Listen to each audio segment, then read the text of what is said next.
ಮದುವೆಯಾಗಿ ಇನ್ನು 5 ತಿಂಗಳು ಕಳೆದಿಲ್ಲ. ಅಷ್ಟರಲ್ಲೇ ಸಂಸಾರದಲ್ಲಿ ಮೂಡಿದ ಕಲಹ ಭೀಕರ ಅಂತ್ಯ ಕಂಡಿದೆ.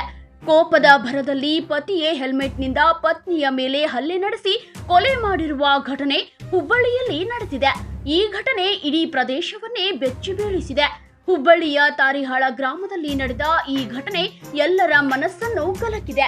ನವಲಗುಂದ ತಾಲೂಕಿನ ಇಬ್ರಾಹಿಂಪುರ ಗ್ರಾಮದ 19 ವರ್ಷದ ನಾಗರತ್ನ ಹಳೆಮನಿ ಮೃತಪಟ್ಟ ನವವಿವಾಹಿತೆ. ಪತಿ ಶಿವರಾಜ್ನಿಂದಲೇ ಈ ಕೃತ್ಯ ನಡೆದಿರುವ ಆರೋಪ ಕೇಳಿಬಂದಿದೆ. ಕಳೆದ ಫೆಬ್ರವರಿಯಲ್ಲಿ ಇಬ್ಬರು ವೈವಾಹಿಕ ಜೀವನಕ್ಕೆ ಕಾಲಿಟ್ಟಿದ್ದರು. ಹೊಸ ಜೀವನದ ಕನಸುಗಳೊಂದಿಗೆ ಆರಂಭವಾದ ದಾಂಪತ್ಯ ಕೆಲವೇ ತಿಂಗಳಲ್ಲಿ ದುರಂತ ಅಂತ್ಯ ಕಂಡಿದೆ.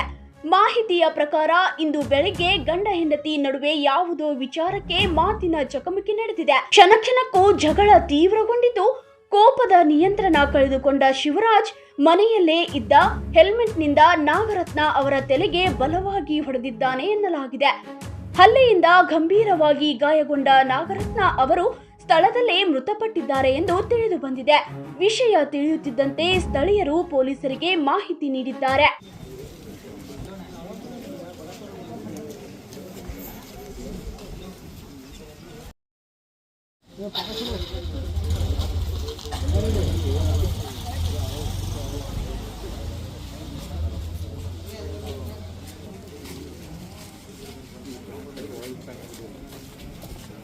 ಕ್ಯಾಮ್ರಾ ವರ್ಕ್ ಆಗಲ್ರಿ.